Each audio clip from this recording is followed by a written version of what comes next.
नमः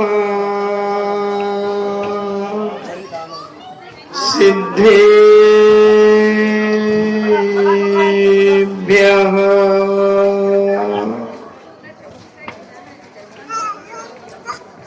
ॐ नमः सिद्धेभ्यः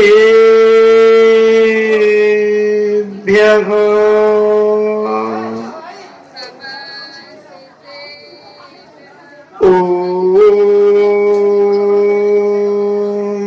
नमः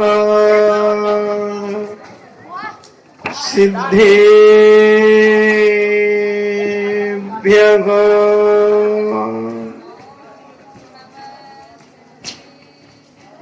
इणुमो अरिहन्तार्णम्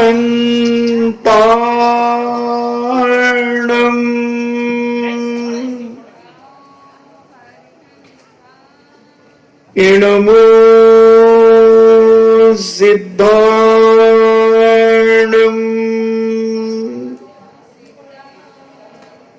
इणुमो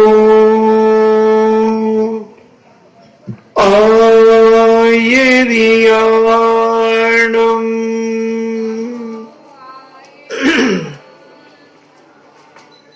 इणुमो उबज्झायाणम्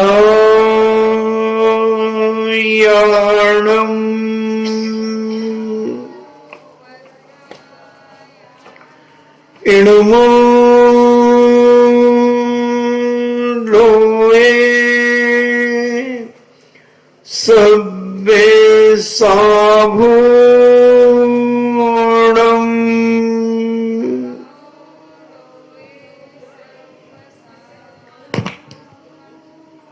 पंच परमेष्टि भगवान की अहिंसामयी बीतराग विश्व धर्म की देवादिदेव 1008 श्री आदिनाथ भगवान की देवादिदेव 1008 चिंतामणि घोर उपसर्ग विजेता श्री पार्श्वनाथ भगवान की देवादिदेव 1008 शासन नायक बाल ब्रह्मचारी भगवान महावीर स्वामी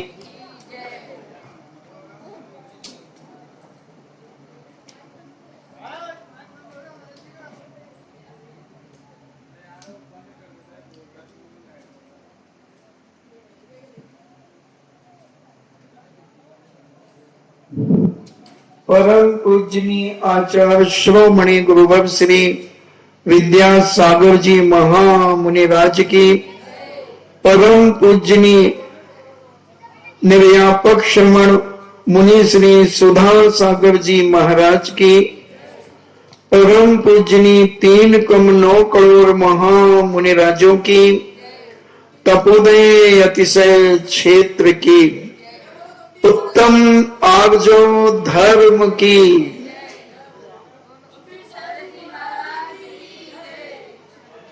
10 लाख क्षण पर्व का तीसरा दिवस,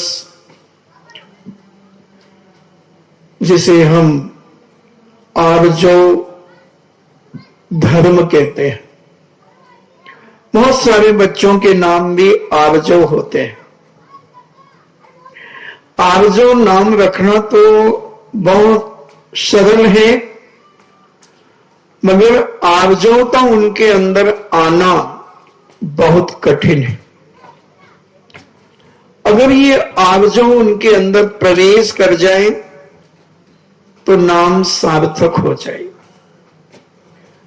नाम रखने में कोई परेशानी नहीं होती है, मगर वो गुण लाने में बहुत परेशानी होती है।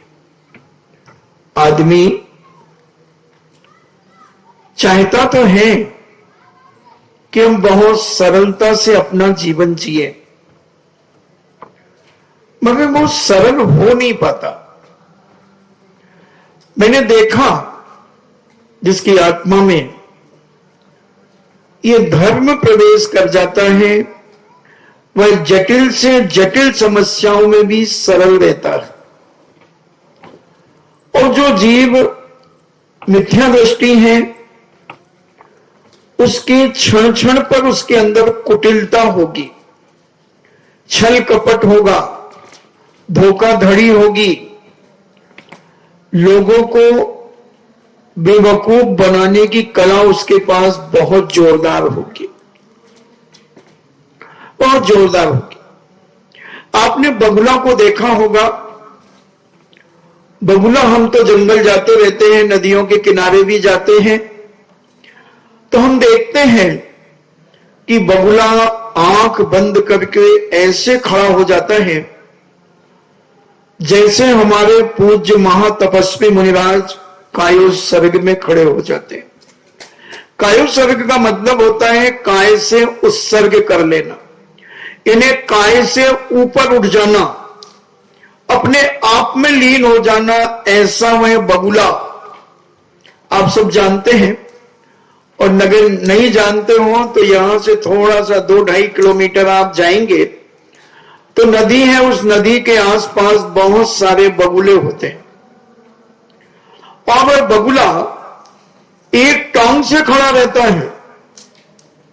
बेचारी भोली भाली मछलियां जिनके अंदर बड़ी सरलता होती है, कुटिलता से बहुत दूर होती हैं, वो सोचती हैं कोई तपस्वी खड़ा हुआ है, कोई साधक अपनी साधना में लीन है, और ऐसी विचारी भावना करके उस बगुला रूपी साधु की कई बार प्रदक्षिणा दे देती है। हम देखते हैं उछलती है मछली यहां से पानी में, फिर इधर गिरती है, फिर इधर उछलती है, फिर एक चक्कर लगा लेती है, और वो इतना चौकन्ना रहता है कि दूसरे चक्कर में वो फट से उसे पकड़ लेता है। कितनी बड़ी मायाचारी, कितना बड़ा छल। वो भूल गया बगुला कि हमने पूर्व जन्म में ऐसी ही मायाचारी की, छल कपट किया, जिसके कारण हमारा जन्म स्त्रीच योनि में हुआ। और मनुष्य भूल जाता है, क्योंकि पूज्य उमा स्वामी महाराज ने अपने तत्वार सूद गंधराज के अंदर कहा कि कौन सी गति किस कारण से मिलती है। सारी गतियों के बारे में उन्होंने चारों गतियों के बारे में कहा। मनुष्य गति कैसे मिलती है, त्रिवेंच गति कैसे मिलती है, नरक कैसे मिलता है, और देव की पर्याय कैसे मिलती है। चारों गतियों के बारे में उन्होंने बहुत अच्छा वर्णन किया। अभी पूज्य श्री बताएंगे, कल 4था अध्याय आएगा, कल देवों के बारे में पता चलेगा। फिर शायद 6ठे अध्याय में इसके बारे में पता चलेगा। तो मनुष्य इतना गाफिल हो जाता है इस भौतिक बात के युग में आकर के, इन पंचेंद्रियों के विषयों की लोलुपता में, तेल लौन लकड़ी में इतना आनंद मनाने लगता है कि वह भूल जाता है कि मैं पूर्व जन्म में मैंने क्या किया था कि जिस कारण से मुझे ये मनुष्य पर्याय मिली। पूज्य आचार्य ने 2 कारण दिए। पूज्यवर ने पहला कारण दिया स्वभाव माबदोम च, इन्हें मधुर स्वभाव, बहुत सरल स्वभावी थे तुम पूर्व जन्म में, इतने हितमित प्रिय वचन बोलते थे कि तुम्हारे मन में कोई कुटिलता नहीं थी, कोई ऐसी कसाई तीव्र नहीं थी, कोई मायाचारी नहीं थी।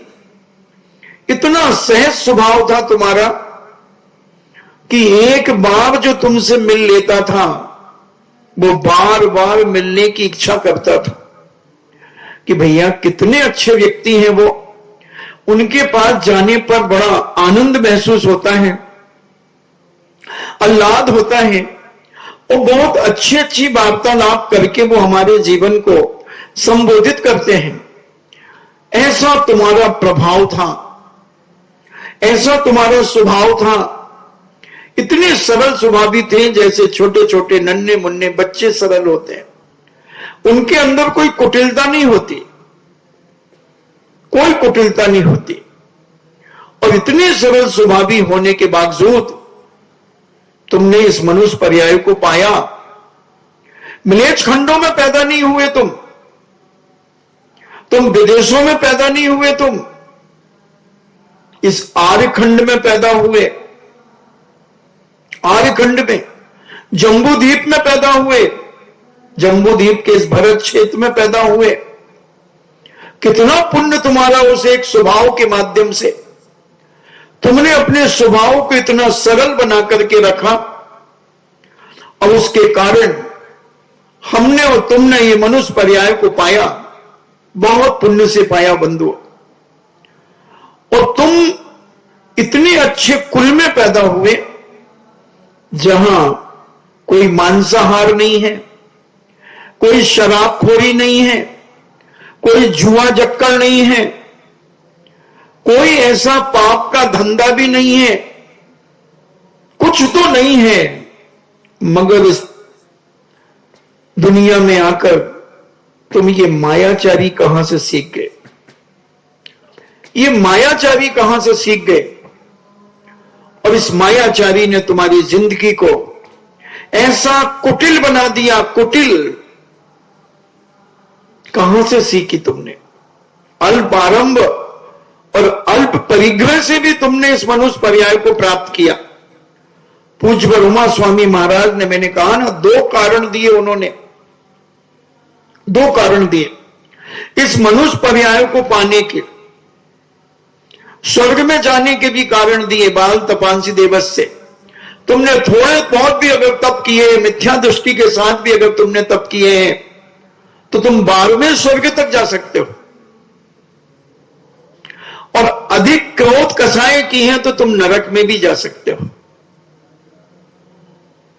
तो मायाचारी करने से तुम अब त्रिंच होने की तैयारी कर रहे हो। माया त्रिज्ञोन से पूज्य उमा स्वामी महाराज ने कहा कि माया त्रिज्ञोन से, मायाचारी करने वाला त्रिंच योनि की आयु का बंद करता है। तुम कितना भी धर्म कर लो, उससे क्या फर्क पड़ रहा है? तुम्हारा इंटेंशन क्या है, तुम्हारा लक्ष्य क्या है, तुम्हारी भावना क्या है, उस धर्म के साथ तुम्हारे अंदर के परिणाम क्या है, सारा का सारा हमारे स्वभाव पे डिपेंड करता है। खूब बड़े बड़े दान दे दो ना, क्या फर्क पड़ता है? बड़े बड़े जिनालय बना लो, खूब साधु संतों को आहार दे दो, खूब करुणा दान दे दो, मगर तुम्हारा स्वभाव, जैनाचार्य पूछ रहे हैं तुम्हारा लक्ष्य क्या है, तुम्हारी भावना क्या है? मनुष्य पर्याय तो उन्होंने बता दी कि बहुत सरल भावों के कारण तुम्हें ये मनुष्य पर्याय मिली। बड़े निर्मल परिणाम थे तुम्हारे पूर्व जन्म में। बहुत छोटे छोटे बच्चों के जैसे भाव होते हैं, ऐसे तुम्हारे जीवन भर इतने सरल परिणामी परिणाम रहे, इतने सरल भाव रहे कि उनमें दूर दूर तक कोई कुटिलता थी नहीं, कोई कुटिलता नहीं थी। इतना सहज परिणाम तुम्हारा था कि तुमने इतने अच्छे कुल में, आर्यखंड में तो जन्म ले लिया, मगर देव सास गुरु के चरण सानिध्य में जन्म ले लिया। बड़ी दुर्लभता से मिलता है जिनेन्द्र का कुल, जिनवाणी माता का कुल और गुरुओं का परम सानिध्य बहुत दुर्लभता से मिलता है। वो भी हमने प्राप्त कर लिया, मगर हम अब आगे क्या कर रहे हैं, इस पर हमें विचार करना। आज का दिन यही बताने के लिए आया है। आज जो धर्म कहता है कि जिस तरीके से तुम आए थे वह तरीका तुमने बदल तो नहीं दिया,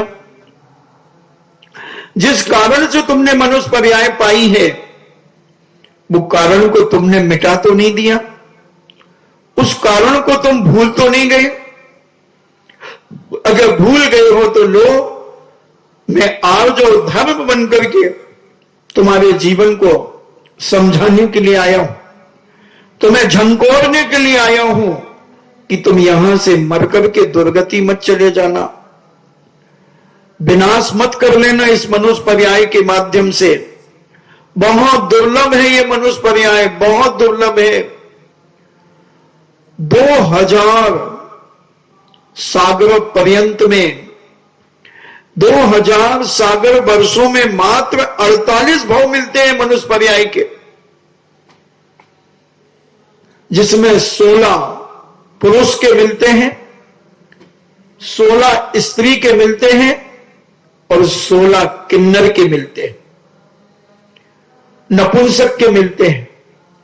अब आप विचार कर लो अपने जीवन में, कहीं ये अंतिम भाव रहा, 48 भाव समाप्त हो गए, पुरुष के तुमने भोग लिए, किन्नर के भोग लिए, स्त्री का मिला ये अंतिम है। अब यहां से मरकर के 2000 सागर में 84 लाख योनियों में भटकना न पड़ जाए, भटकना न पड़ जाए। पुरुष का है तो पुरुष का अंतिम भाव मान करके चलो कि अंतिम भाव। अब सोचो कि हमें अपने जीवन में क्या करना है। अगर ये छल कपट करते रहे, यहां से वहां भिड़ाने का काम करते रहे, इसको उसको आग लगाते रहे, इसको उसको जलील करते रहे, तो फिर ये पर्याय तुम्हारी अंतिम है और यहां से मर करके दुर्गति में जाओगे, त्रियंश योनि में चले जाओगे, 2 इंद्री कीड़े मकोड़े बन जाओगे, कीड़े मकोड़े बन जाओगे, गाय भैंस कुत्ता बिल्ली बन जाओगे। क्या करोगे अपने जीवन में? सड़ सड़ के मरोगे। 6 डाला में पड़ा है, 6 डाला में पड़ा है एक एक गतियों की दशा, एक एक गति की दशा, त्रिंचों की दशा पड़ी है। भूख प्यास छेदन भेदन, क्या दुर्दशा है त्रिंच पर्याय की। विचार करो, क्या यहां से मर करके हमें त्रिंच योनि प्राप्त करना है? हम इतने पुण्य से हमने स्वभाव को पवित्र किया था कि हमने मनुष्य पर्याय पाई, अब यहां से हम फेल होकर के दुर्गति में जाएंगे। हम छोटी छोटी कीड़े मकोड़े बनकर के अपनी जिंदगी को तबाह करेंगे। अभी भी कुछ नहीं बिगड़ा बंधुओं, अभी अगर आयु बंद नहीं हुआ है तो तुम्हारे परिणाम अभी पवित्र हो सकते हैं, और आयु बंद अगर कर लिया है तो बहुत मुश्किल है, बहुत मुश्किल है। तो महाराज हमारे किए हुए पुण्य का क्या होगा? हमने भले मायाचारी से पूजा पाठ की, मायाचारी से हमने आहार दान दिया, मायाचारी से हमने साधु संतों के पास आए गए, उठे बैठे, तो महाराज इसका कुछ पुण्य नहीं मिलेगा। हाँ मिलेगा तो मिलेगा, मगर बनोगे तो त्रियंच, बनोगे त्रियंच, गाय बनोगे, गीर गाय जैसे बन जाओगे कि कूलर मिलेगा। गीर गाय होगी, कूलर मिलेगा। एक बच्चे ने मुझसे आज पूछा कि महाराज जी इस गाय का कितना पुण्य है, इन गायों का इन्हें कूलर लगाया जाता है। तो मैंने कहा क्या होगा, पुण्य है इनका।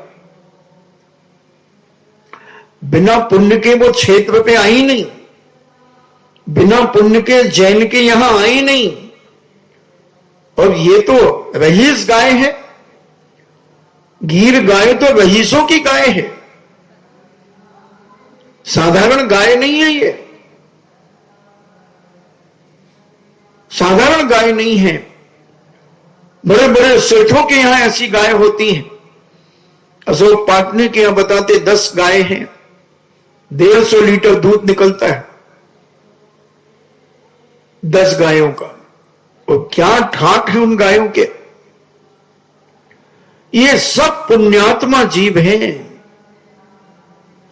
पूर्व जन्म में ये मनुष्य होंगी। इन्होंने खूब पूजा पाठ किया होगा, धर्म किया होगा, मगर उसमें जैसे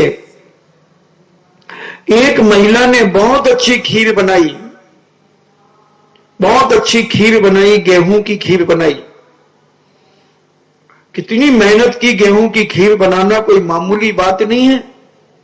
पहले गेहूं को धो करके उन्हें फुलाओ, थोड़ा सा फुलाने के बाद फिर ओखली में कूटो, फिर उसका एक पतला सा छिलका निकलता है, वो छिलका निकालो और उसको निकाल करके फिर सुखाओ उनको थोड़ा, और क्योंकि गीले रहते हैं थोड़े, और सुखाने के बाद फिर उसकी, जैसे तुम खिचड़ा कहते हो, खिचड़ा राजस्थानी लोग उसे खिचड़ा कहते हैं, मगर वो खीर जो गेहूं की खीर बनती है बहुत मेहनत के साथ बनती है, बहुत मेहनत के साथ बनती है। और उस खीर को बनाते हैं राजस्थान के लोग, ऐसा करते हैं मुझे नहीं मालूम, ऐसे ही करते हैं, छिलका हिलका निकालते हैं, फुला करके कूटते हैं, बहुत अच्छी बात है। तो तुम जानते हो कि वो खीर बनाने में कितनी मेहनत होती है, और एक माता जी ने ये सब कुछ किया, बहुत मेहनत करके उसे तैयार किया। उसमें जाय पत्री भी डाल दी, अगर डालते हो तो मुझे पता नहीं, केसर डाल दी, दूध डाला, किशमिश डाली, काजू डाल दिए, और भी जो ड्राई फ्रूट डलते हैं वो सब डाले, बहुत बढ़िया बनाई, बहुत बढ़िया। अड़ोस पड़ोस के लोग भी उसकी खुशबू से प्रभावित होकर के पूछ रहे हैं, क्यों भाई आज रोट दीजिए क्या, क्यों रोट दीजिए क्या, क्यों, तुम्हारी तो खीर बन रही ना। हाँ, तो खीर तो हमारे यहां चाहे जब बनती रहती है। अच्छा, हाँ, हमारे यहां खाने पीने का कोई बंदेज नहीं है, हमारे यहां तो सब बढ़िया से बढ़िया भोजन बनता है। अच्छा अच्छा अच्छा। इतने में दो छुपकलियां लड़ रही थी, और लड़ते लड़ते एक छुपकली की पूंछ कट गई और उस खीर के भगोने में गिर गई, खीर के भगोने में गिर गई। पूरा घर घबरा गया। छोटे छोटे बच्चे कहते हैं, दादी मां खीर नहीं बेटा, खीर नहीं खाएंगे, उसमें छुपकली की पूंछ गिर गई है। ऐसे ही तुमने कितने पुरुषार्थ पुण्य से इस मनुष्य पर्याय को पाया, कितनी मेहनत की तुमने इस मनुष्य पर्याय को पाने के लिए, बहुत स्वभाव को इतना सरल बनाया, धन दौलत का परिग्रह तुमने ज्यादा नहीं किया, आरंभ सारंभ नहीं किया, तुम्हें ये मनुष्य पर्याय मिल गई, खीर के समान मिल गई मनुष्य पर्याय। जैसे खीर बड़ी पौष्टिक होती है, स्वादिष्ट होती है, आंखों को देखने में भी सुंदर लगती है, ऐसे ही ये मनुष्य पर्याय भी आंखों को देखने में सुंदर लगती है, पुण्य से प्राप्त हुई है, सब कुछ तुमने प्राप्त किया,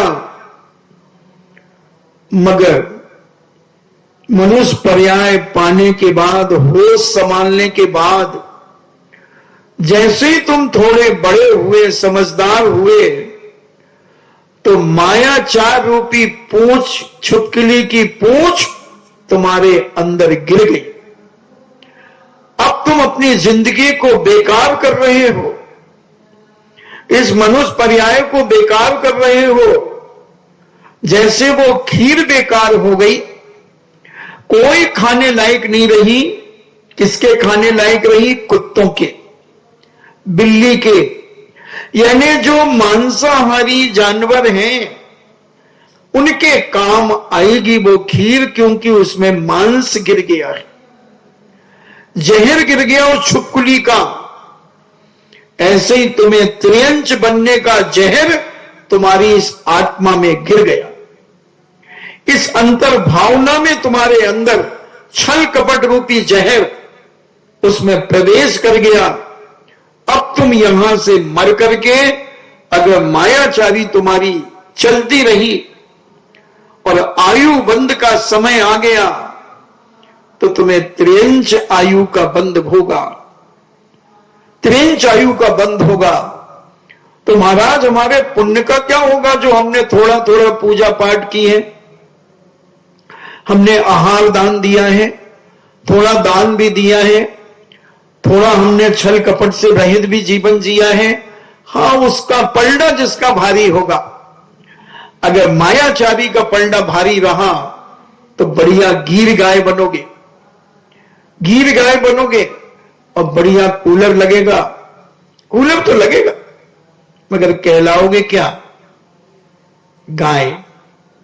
कुत्ता भी बन सकते हो, सोने की चैन मिल सकती है, डॉक्टर मिल सकता है स्पेशल, गद्दे रजाई मिल सकते हैं, अलग से एसी रूम मिल सकता है, एरोप्लेन का सफर कर सकते हो, मगर कहलाओगे क्या? कुत्ता। कुत्ता अच्छा शब्द है या बुरा? जब भाई बहन कभी लड़ते हैं और भाई जब बहन को मार देता है तो बहन रोते रोते क्या कहती है? मम्मी समझाओ उस कुत्ते को। अरे भाई तू पगली, जब तेरा भाई कुत्ता है तो तू कौन है? ये नहीं सोच पाया कहने के पहले, ये नहीं समझ पाया अगला कुत्ता बोलने के पहले। तो हम अपने जीवन में विचार करें कि कहीं हम मर करके त्रियंच तो नहीं बनेंगे, क्योंकि हम सुबह से शाम तक और शाम से सुबह तक कितनी मायाचारी से ओतप्रोत होते हैं, कितने तरीके से हम अपने काम सिद्ध करते हैं। क्या तरीका है हमारा काम करवाने का और करने का? विचार करो। और अगर उसमें हम फंस गए, कोई बचा नहीं पाएगा, कोई बचा नहीं पाएगा। इसलिए अगर अभी आयु बंद नहीं हुआ है, गति बंद तो निरंतर चलता रहता है। जब तुम मायाचारी करते हो तो त्रिंच गति का बंद होता है। जब तुम सच्चे मन से देव सास गुरु की भक्ति करते हो तो तुम्हें देवगति का बंद होता है। और तुम अगर परिणामों को सरल रखते हो तो मनुष्य गति का बंद होता है। और परिणामों में क्रोध कसाय रखते हो, आरंभ सारंभ में बहुत रुचि रखते हो तो एक नरक गति का बंद होता है। अब तुम देख लो अपने आप को। मैं तो आज ट्रैफिक पुलिस बनकर के आया हूं, चारों गतियों के रास्ते में तुम्हें बता रहा हूं और एक पांचवी गति का भी रास्ता बताऊंगा। चार गतियों के रास्ते तो मैंने तुम्हें बता दिए।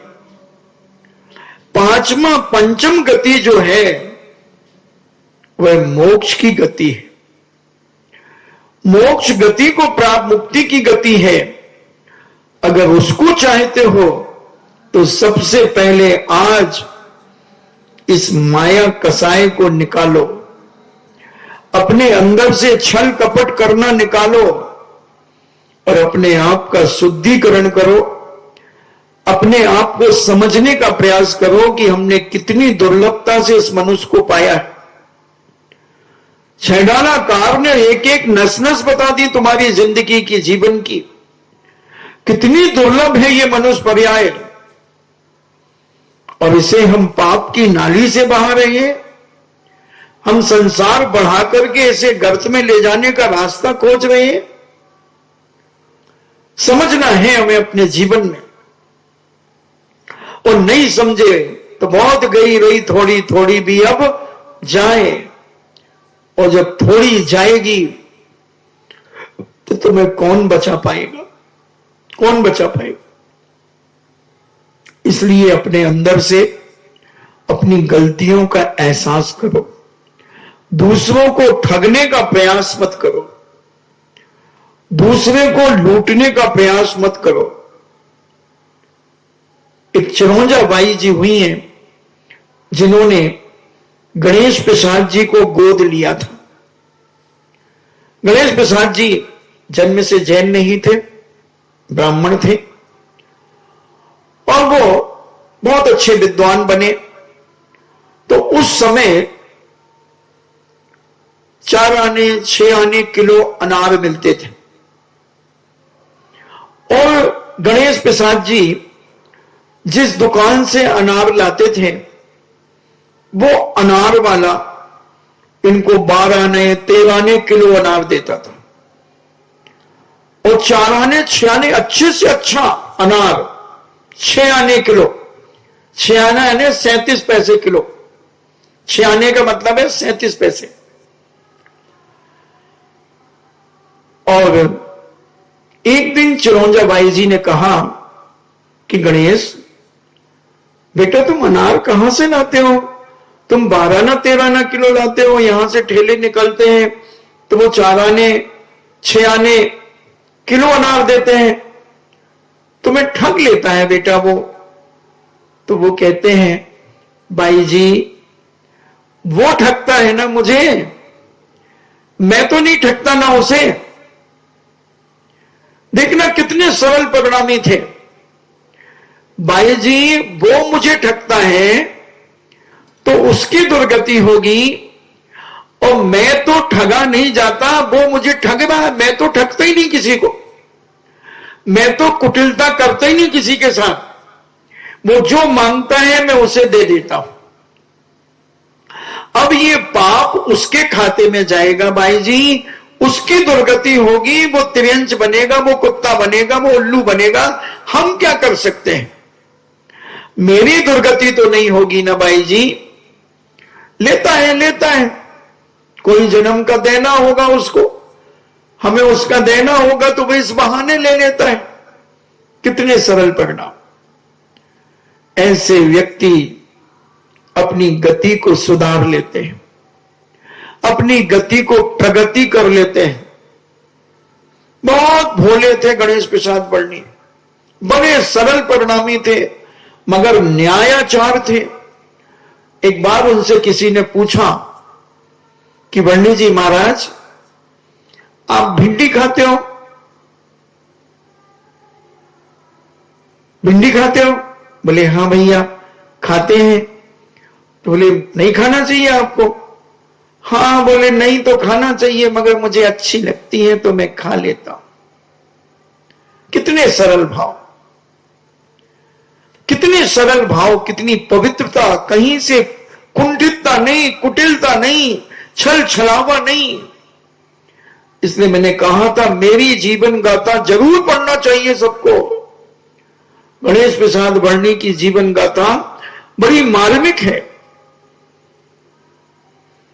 और उनके विचार सुनकर के अपने आप पढ़कर के आदमी में सरलता आने लगती है, कुटिलता छूटती है, मायाचारी छूटती है और सरल भाव आ जाते हैं, निर्मलता आ जाती है परिणामों में कि कितना भोला जीवन। भले वर्तमान में लोग उसे बेवकूफ समझ लें, उसे लूट लें, मगर वो लूटता नहीं है, वो तो बनता चला जाता है, बनता चला जाता है। हम भी अपने जीवन में सरलता को धारण करें, कुटिलता से बचने का प्रयास करें और जो व्यक्ति कुटिलता से बचने का प्रयास करेगा ये पक्का मान लेना वो त्रियंच योनि से बच जाएगा। वो त्रियंच गति में उसका जन्म नहीं होगा, त्रियंच आयु उसे प्राप्त नहीं होगी, उसकी दुर्गति नहीं होगी। विचार कर लो। और नहीं तो अगर तुमने ये नहीं छोड़ी मायाचारी तो तुम गीर गाय बनोगी, गीर गाय बनोगे। हो सकता है इसी क्षेत्र में मर करके आ जाओ, क्योंकि अभी और आना है ना, 9-10 गाय और आना है। अब वो कब आएंगी, कौन आदमी मर जाए और गाय की योनि में चला जाए, क्या फर्क पड़ता? यहां नहीं तो कहीं और जाओ, कुत्ता बन जाओगे। मगर एरोप्लेन में घूमोगे, गीर गाय बनोगे तो कूलर मिलेगा। हाँ, वो तो बनेंगे परिणामों के ऊपर। इसलिए तो मैं कह रहा हूं, अग्नि ने प्रश्न किया ना कि अगर धर्म करने के बाद भी ऐसा होगा तो ये वो ही है जिनको इतनी सुविधाएं मिल रही हैं, बड़ी बड़े सेठों के यहां जो गाय पल रही हैं, ये पूर्व जन्म में बहुत अच्छे मनुष्य थे, बड़े धर्मात्मा थे, मगर मायाचारी के साथ काम करते थे। धर्म तो करते थे, धर्म करते थे, मगर मायाचारी से भरे रहते थे। तो उस मायाचारी के कारण तो त्रियंच योनि मिली, मगर इतनी सुविधाएं जो मिली वो उस पुण्य से मिली जो तुमने धर्म किया था। उस धर्म से ये सुविधाएं मिली, कूलर मिला, पंखा मिला, एसी मिला। जैसे केपी सिंघवी की पावापुरी में गौशाला है, जब हम गए थे वहां तो 6400 गायें थी, एक एक गाय को पंखा लगा हुआ है, और शाम को सूर्यास्त के बाद उन्हें पानी भी नहीं दिया जाता, खाना भी नहीं दिया जाता। दिन भर इतना खिलाया जाता है, जितना खाना हो, हरा घास खाना है, भूसा खाना है, खली खाना है, चुनी खाना है, जो खाना है वो खिलाते हैं। तो ये सब पुण्यात्मा जानवर है, पूर्व जन्म में नियम से इन्होंने महान पुण्य किया है।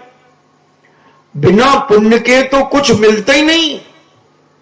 जो कुछ भी आज तुम्हारे पास है, ये सब पूर्व जन्म के पुण्य का ही प्रभाव, पूर्व जन्म के पुण्य का प्रभाव। अब तुम क्या कर रहे हो उस पर डिपेंड है कि ये बिजली अब कहां गिरेगी, अब तुम्हारा जन्म कहां होगा, इस पर तुम्हें विचार करना।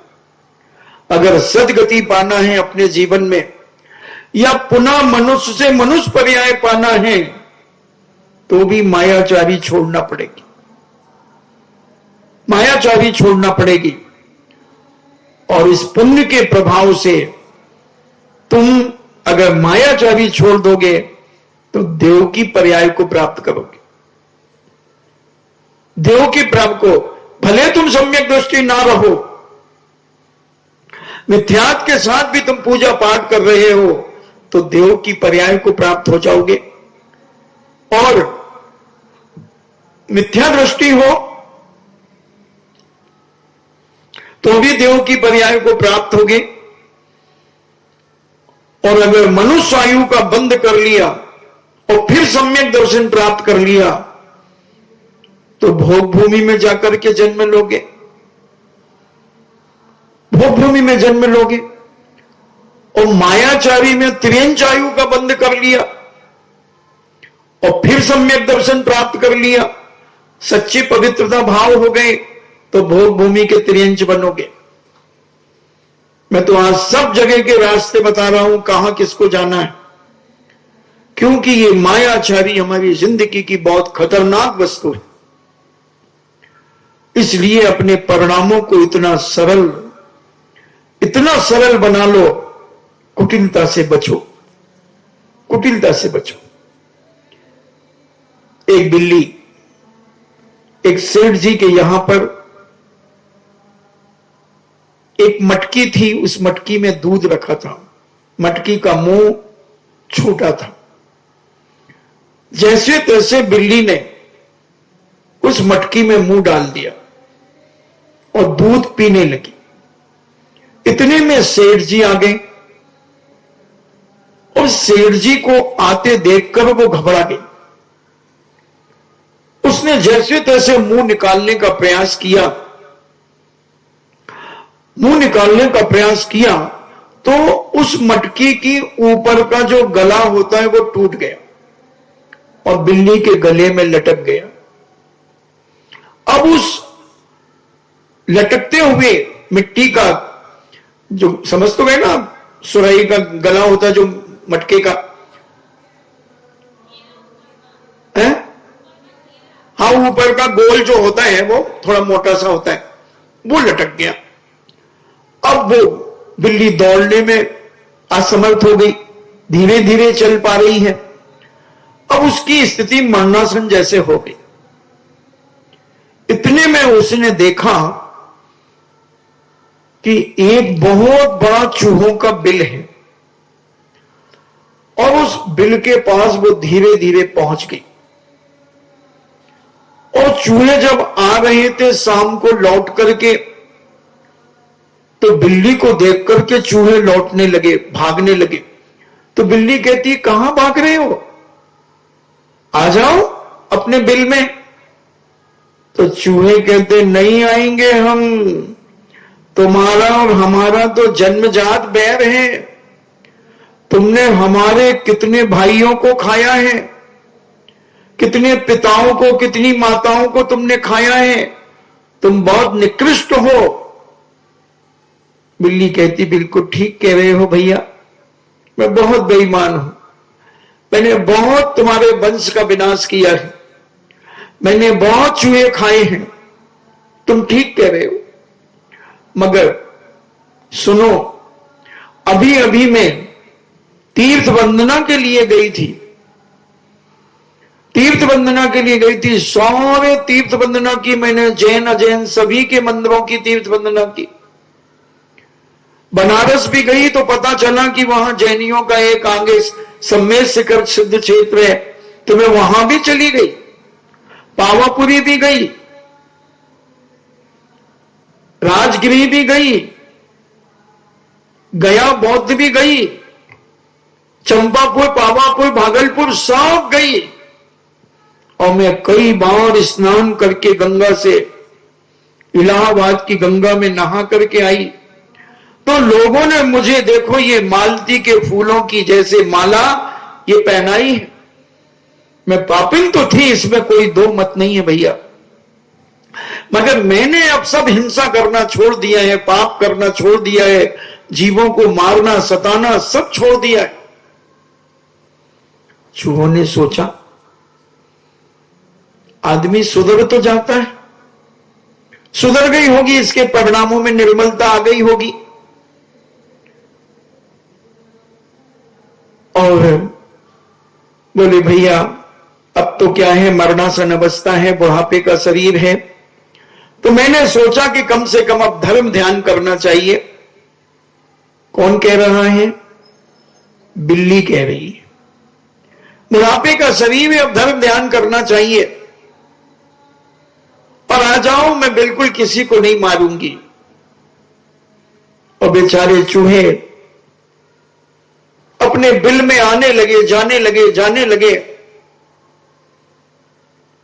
और इसने देखा कि दो चूहे आ रहे थे, उन दो को दमोच लिया और गप्प करके। फिर जब ज्यादा झुंड आए तो ये बिल्कुल शांति से बैठ जाए, और इक्का दुक्का आए और ये फिर पकड़ करके खा ले, फिर पकड़ करके खा ले।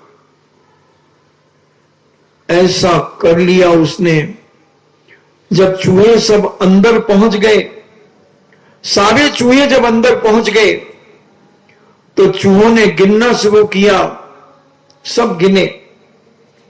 तो पहले तो उन्होंने देखा कि हमारे दादाजी जिसकी पूंछ कटी थी वो कहां है, वो नहीं मिले।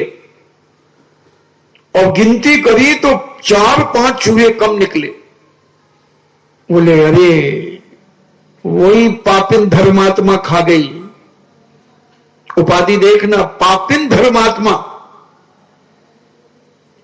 पापिन धर्मात्मा चूहे खा गई है। और तीर्थ यात्रा करके आई है, गंगा स्नान करके आई है, माला पहन करके आई है, और सारे चूहों ने निकलना बंद कर दिया। और चूहों ने कहना शुरू किया कि बारे केदारनी ब्रह्मचारिणी, केदारनी ब्रह्मचारिणी, मालती माला धारणी। चूहे कह रहे हैं बिल के अंदर, और अंदर भी अंदर नाच रहे हैं कि देखो इस दुष्टन को। कह रही मैं तीर्थ यात्रा करके आ गई हूं, स्नान करके आ गई हूं, और हमारे घर के पास चूहे खा गई। हमारे दादाजी पूछ कटे थे, उनकी पूछ कटी थी, उनकी तो पहचान थी, वो ही नहीं मिले। इस दुष्टन ने खाए हैं। ये कितनी मायाचारी और छल करके अपना जीवन जी रही है। क्या होगा बंदो? ये तो बिल्ली का एक उदाहरण था। हम भी अपने आप को टटोले, कहीं हमारे अंदर तो ये छल कपट नहीं पैदा हो गया है? हम भी धर्म के नाम पर छल कपट तो नहीं कर रहे हैं? हम भी लोगों से बेवकूफ तो नहीं बना रहे हैं? मीठी मीठी बातें करके अपने कार्यों को सिद्ध तो नहीं कर रहे हैं? ये सारा का सारा जैन दर्शन इतना सूक्ष्म है बंधुओं, इतना सूक्ष्म है। तुम दुनिया के किसी भी कोने में बैठ करके तुम छल कपट करो, ये सब तुम्हारी आत्मा में ये किए हुए कर्म चिपक जाएंगे। तुम लाख सोचो कि किसी को नहीं पता हमारे बारे में। मैं तो आज की दुनिया में किसी को इतना बेवकूफ नहीं समझता कि तुम्हारे बारे में किसी को ना मालूम हो, हमारे बारे में किसी को ना मालूम हो। मगर आदमी कहता क्यों नहीं है? जो सज्जन होगा, जो समझदार होगा, जो धर्मात्मा होगा, वो कभी नहीं कहेगा। वो कहेगा अपन को क्या लेना देना, मरने दो ना इसको, अपन क्यों इसको दुखी करें, इसको कहकर के अपन क्यों दुखी करें? ये स्वयं दुखी होगी। ये अपने पाप का घड़ा जब फूटेगा जब ही ये दुखी होगी। हम तो विचार करेंगे हे भगवान इसके जीवन में सद्बुद्धि आए, इसके अंदर से कसाय भाव कम होते चले जाएं, इसके परिणामों में बड़ी निर्मलता, विनयता, सरलता आ जाए, क्षमा भाव आ जाए। आज दशलाक्षण पर्व का 3वां दिवस है। पहला दिन था क्षमा का, दूसरा घंटा है मार्दव का, तीसरा घंटा है आर्जव का, और चौथा घंटा होगा शौच का, यानी शुचिता का, पवित्रता का, निर्मल भावों का। समझना है अपने जीवन में कि हम कितने सरल हो पाए हैं अभी तक। 2 बार दशलाक्षण पर्व के प्रवचन सुन लिए। मैं तो हमेशा कहता हूं कि तुम 10 जुलाई को जैसे थे और आज कौन सी तारीख है? 26, 25 अगस्त को तुम कैसे हो, तुम खुद टटोलो अपने आप को। कितना समय मिल गया तुम्हें? 14 महीने लगभग होने को आ गए, 13.5 महीने हो गए। क्या परिवर्तन लाए हो तुम अपने जीवन में? मैं ये पूछना चाह रहा हूं, ये पूछना चाह रहा हूं। 11 जुलाई से लेकर के 25 अगस्त तक क्या चेंजिंग आई है तुम्हारे विचार में, तुम्हारे सोच में, तुम्हारे खाने पीने में, तुम्हारे देखने सुनने में, तुम्हारे उठने बैठने में, तुम्हारे चलने फिरने में क्या परिवर्तन आया है? अगर तुम्हारी कहीं कसाई किसी से बनी थी तो वो कम हुई है कि नहीं हुई, वो छूटी है कि नहीं छूटी बंधुओं? और अगर नहीं छूटी है तो हमारा ये समय बेकार हो गया और तुम्हारा भी यहां रुकना बेकार हो गया, सब बेकार हो गया, सारा गुण गोबर हो गया। क्या पाया तुमने? अगर वही छल कपट पहले करते थे, वही अहंकार पहले करते थे, वही क्रोध पहले करते थे और आज भी वही कर रहे हो, तो समय बर्बाद किया तुमने, अपना भी और साधु का भी। चेंजिंग क्या आया?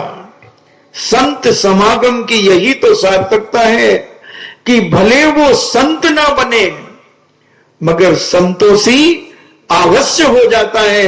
ऐसा पूज्य अपने पूज्यवर आचार्य विद्यासागर जी महाराज अपनी मूक माटी में कहते हैं कि भले वो संत ना बने कोई बात नहीं, वो त्यागी व्रती ना बने कोई बात नहीं, दीक्षा ना ले कोई बात नहीं, मगर परिणामों में उसके निर्मलता आ जाती है, सरल भाव आ जाते हैं, कसाएं कम होने लगती हैं और उसे फीलिंग होने लगती है अपने आप में कि देखो मैं कितना गलत कर रहा हूं, मैं कितना धोखा कर रहा हूं, मैं कितना अहंकार में अपनी जिंदगी जी रहा हूं, इससे क्या मिलने वाला है, किसका नाम रहा है, किसका नाम अहंकार रहा है।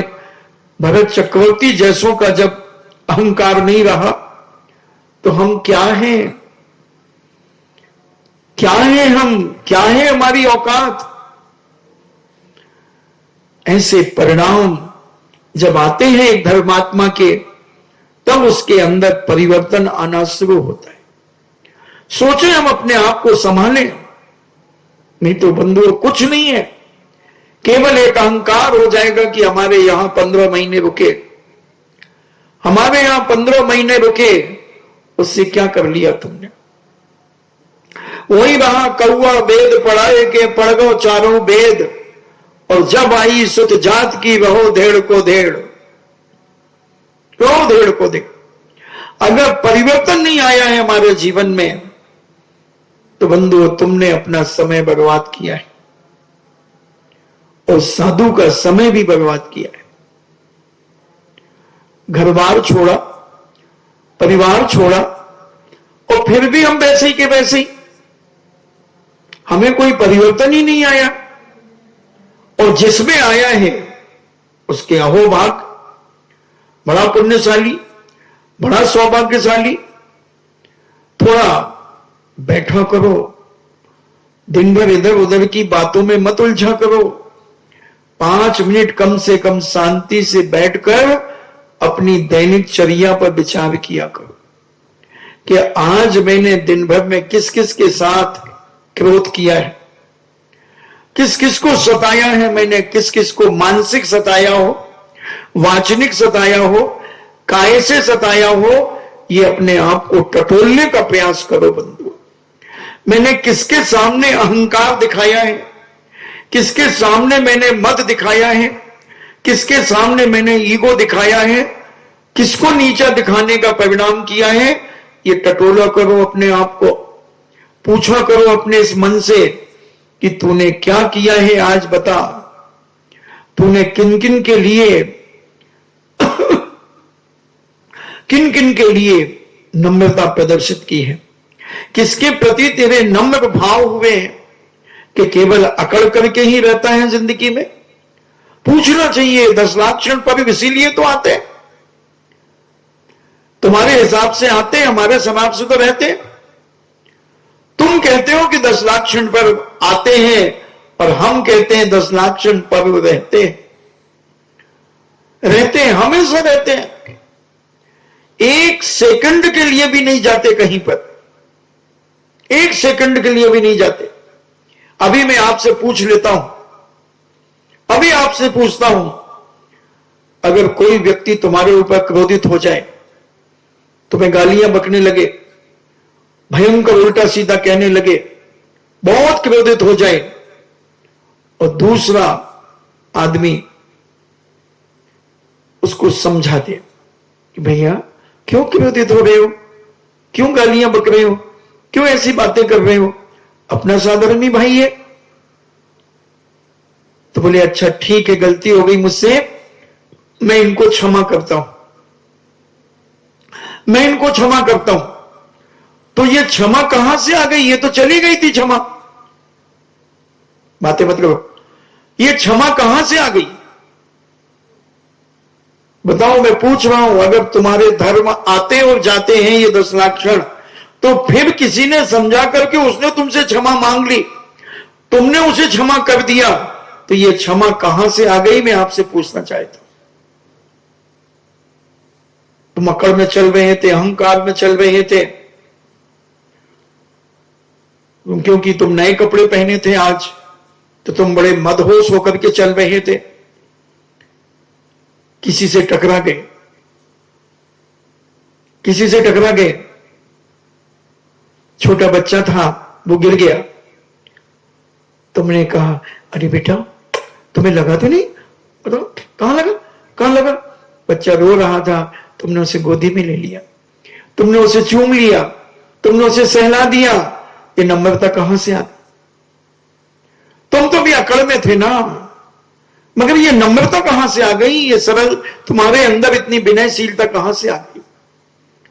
इसलिए 10 लाख क्षण पर्व ना आते हैं और न जाते हैं, वो तो सदा काल रहते हैं।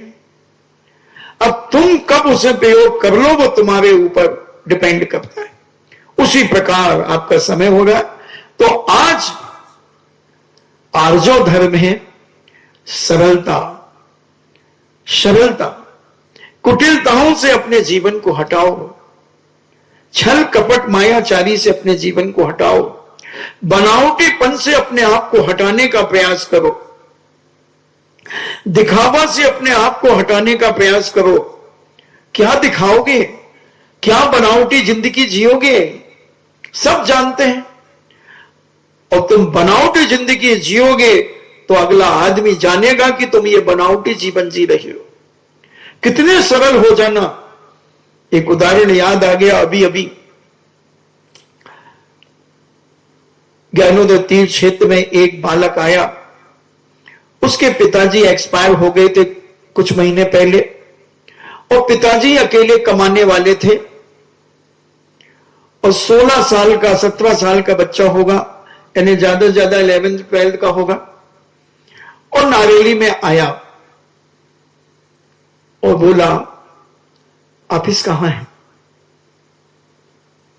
तो एक कनक जी थी जो दिल्ली की रहने वाली थी और ज्ञानोदय तीर्थ क्षेत्र में करीब 15 साल से रह रही थी। पूज्य आचार्य श्री की आज्ञा से दोनों पति पत्नी, बहुत पढ़ी लिखी थी, स्वाध्यायशील थी, ज्ञान सागर जी महाराज से पढ़ी है वो। तो वो वहां बैठी थी, तो उसने कहा बेटा क्या बात है, ऑफिस क्यों पूछ रहे हो। बोले मैं नौकरी के लिए आया हूं कि अगर ज्ञानोदय तीर्थ क्षेत्र में मुझे कोई नौकरी मिल जाए। बहुत प्रसन्न मन रहती थी, बड़ी प्रफुल्लित रहती थी, और बहुत सरल परिणामी, जो कहना मुंह पे कहना, सच कहना, खुश रहना, ना राहु का लेना ना केतु का देना। बड़ा विचारधारा बहुत अच्छी थी। उनके पति भी बड़े सरल परिणामी थे मतलब हैं, दोनों हैं भी। और उन्होंने कहा बेटा यहीं बैठ, अभी अशोक पाटनी जी आ रहे हैं तो उनसे तू मिल लेना, उन्होंने ही मुझे सुनाया था। तो बोले मैंने उसे अपने पास बिठा लिया, और अशोक जी पहले मंदिर आते थे फिर ऑफिस में जाते थे। अब गाड़ी से उतरे, सीधे जिनालय में गए। उस समय छोटा सा जिनालय था, और उन्होंने वहां दर्शन किए, और दर्शन करके ऑफिस की ओर जाने लगे। तो उन्होंने पहले ही बता दिया था कि बेटा ये है अशोक पाटनी। अब उस बच्चे ने कहा भाई साहब ढोक, क्या बात बेटा।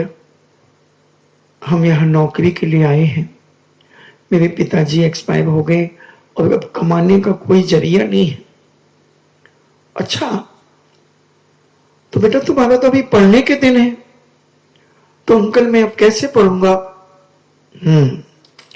उन्होंने अपने जेब में हाथ डाले, जो कुछ भी थे, 1 लाख 2 लाख 5 लाख जो भी थे वो उस बच्चे को दे दिए, और एक कार्ड निकाला, उनके जो कोड वर्ड होते होंगे वो उसमें लगा दिए। बोले बेटा तुम एडमिशन लो, और जितना पढ़ना हो तुम्हें, तुम उतना पढ़ना। तुम्हें पैसे किशनगढ़ के ऑफिस में जाना, ये कार्ड दिखाना, तुम्हारी फीस कॉलेज में जमा हो जाएगी, और 5,000 रुपए महीने तुम्हारे खाते में जमा हो जाएंगे, जो तुम्हारी आजीविका के लिए। पिता तो मां और बेटा था बस, पिताजी एक्सपायर हो गए। 5,000 रुपए तुम्हारे खाने पीने की व्यवस्था होगी, वो तुम्हारे अकाउंट है, अकाउंट नंबर ले लिया, और 1 तारीख को तुम्हारे खाते में जमा हो जाएंगे, और पढ़ाई का पैसा तुम्हारा वहां से आएगा। बेटे अभी तुम्हें नौकरी नहीं करना है, अभी पढ़ना है, और खूब पढ़ो। पढ़ने के बाद जब तुम्हें कहीं नौकरी ना मिले तो तुम मेरे ऑफिस में आ जाना, फिर हम तुम्हें नौकरी दे देंगे। कितना सरल परिणाम। सोचना जरा, कितना बड़ा, इतनी निर्मलता उनके अंदर, इतनी सरलता। अरे कोई मजदूर मर जाता है, उसके घर जाते हैं अर्थी में, वो बड़े प्यार से कहते हैं मां मैं तुम्हारा बेटा वापिस तो नहीं कर सकता, मगर तुम्हें जिंदगी में उसका अभाव नहीं खटकेगा। जितनी उसकी सैलरी थी वो सैलरी तुम्हें बकायदा मिलेगी। आज कम से कम 2,000-2,500 विधवाओं को पेंशन मिलती है उनके यहां से, प्रति महीने उनके खाते में पहुंच जाती है। क्या नहीं करते, मगर अहंकार की बू नहीं आती। इतने सरल परिणाम, इतने निर्मलता। हमने जब वो सुनाया उन्होंने, मैं भी 1 मिनट के लिए सन्न रह गया कि जान नहीं पहचान नहीं। आदमी ने उसके अंदर करुणा देखी, उसकी वेदना देखी, और इतनी सरलता कि ले बेटा ले जा, ले जा। क्या है बंधुओं, छोटी सी जिंदगी में हम क्या अहंकार में जिंदगी जी करके अपना जीवन बर्बाद कर देंगे। हम कसायों में अपनी जिंदगी को खराब कर देंगे। हम छल कपट मायाचारी से अपनी जिंदगी को सड़ के मरने के लिए त्रिवेणी चोरी में भेज देंगे। वक्त रहते हुए हमें समझना है और इस मायाचारी क्रोध मान माया को अपने अंदर से निकालने का प्रयास करो बंधुओं, तभी हमारी ये मनुष्य पर्याय सार्थक है। नहीं तो एक अज्ञानी और एक ज्ञानी में क्या अंतर कहलाया। एक उच्च कुलीन और एक छोटे कुल में जन्म लेने वाले में क्या अंतर कहलाया। वो भी यही हरकत, यही मायाचारी, यही छल कपट वो कर रहा है और हम भी यही कर रहे हैं, तो दोनों में अंतर क्या है, ये हमें निरंतर खोज करना है। तभी हमारी मनुष्य पर्याय की सार्थकता होगी। नहीं तो बंधु कुछ नहीं है, कुछ नहीं है। मर जाओगे, मरने के बाद तुम्हें कोई याद भी नहीं करेगा, और याद करेगा तो दुखी होकर के करेगा। अगर तुमने सज्जनता से मरे हो, सरलता से मरे हो, और अगर छल कपट से मरे हो, तो आदमी गाली देगा, उसका नाम निकलेगा, अरे अच्छा मरा। और गालियां देने में तो बिचौलिया के लोग मास्टर हैं, इन्हें तो पीएचडी की है गाली देने में, होलसेल डीलर हैं गाली देने में, बात बात में गालियां निकल जाती हैं। तो वो गालियों में और नमक मिर्ची मिलाकर के लोग बकेंगे, तो तुम जहां भी रहोगे वो तुम्हारी जिंदगी में क्या दर्द क्या वेदना होगी, उस समय के कोई आंसू पहुंचने वाला भी नहीं होगा। इसलिए अभी जीते जी कम से कम अपने आप का सुधार कर लो, अपने आप के परिणामों को निर्मल कर लो। यही मनुष्य पर्याय की सार्थकता, यही तुम्हारे जीवन की पवित्रता, और यही 10 लाक्षण पर्व मनाने की सार्थकता है बंधुओं। नहीं तो ऐसे तो खूब मना लोगे, कुछ नहीं कर पाए, तो वही दशा रहेगी, कौआ वेद पढ़ाए के पढ़ गो चारों वेद, और जब आई सुत जात की तो रहो डेढ़ को डेढ़। इस समझ में तो आ गया ना, ये दोहा समझ में आएंगे, समझा दू। कौआ वेद पढ़ाएंगे, एक साधु ने एक कौए को वेद पढ़ा दिए, साम वेद यजुर्वेद आदि आदि। उसी प्रकार एक जैन साधु ने भी प्रथमानि योग, कर्णानि योग, चरणानि योग, द्रव्यानि योग से तुम्हें समझा दिया, सब कुछ कर दिया। अब वो दूसरे गांव गया और बोले मजा आ गया, मैं तो वहां पर चातुर्मास करके आया हूं, खूब अच्छा सुना के आया हूं, खूब समझा के आया हूं। और वो साधु भी कह रहा मैंने चारों वेद पढ़ा दिए कौवे को, चारों वेद पढ़ा दिए, मगर कौवे को जब अपनी जात याद आई कि मैं तो कौवा हूं, तो जाके घोड़े पे बैठ गया और मांस खाने लगा। ऐसे ही कहीं हम अपनी जिंदगी में जिनवाणी सुन करके, गुरुओं के दर्शन कर करके, पूजन करके, अभिषेक देख करके, अभिषेक कर करके, और हम अपनी जिंदगी में वही रहे, तो तुम में और उस कौवे में कोई अंतर नहीं बंधुओं, दोनों बराबर हो। विचार कर लो, अगर उससे हटकर के जिंदगी जीना है तो आज का प्रवचन अपने अंतरंग में उतारने का प्रयास करो और सरलता से जीवन जियो। इन्हीं मंगल भावना के साथ जिनवाणी स्तुति। जिनवाणी के ज्ञान से सूझे लोकालोक, सुबाणी मस्तक के धरो सदा देते हूं धोख। हे जिनवाणी भारती तो ही जपो दिन रैन, जो तेरो शरणा गहे सो पावे सुख चैन। देव भजो अरिहंत को, गुरु सेवा निर्ग्रंथ। दया धर्म पालो सदा, यही मोक्ष का पंथ। 9 बार नमो का।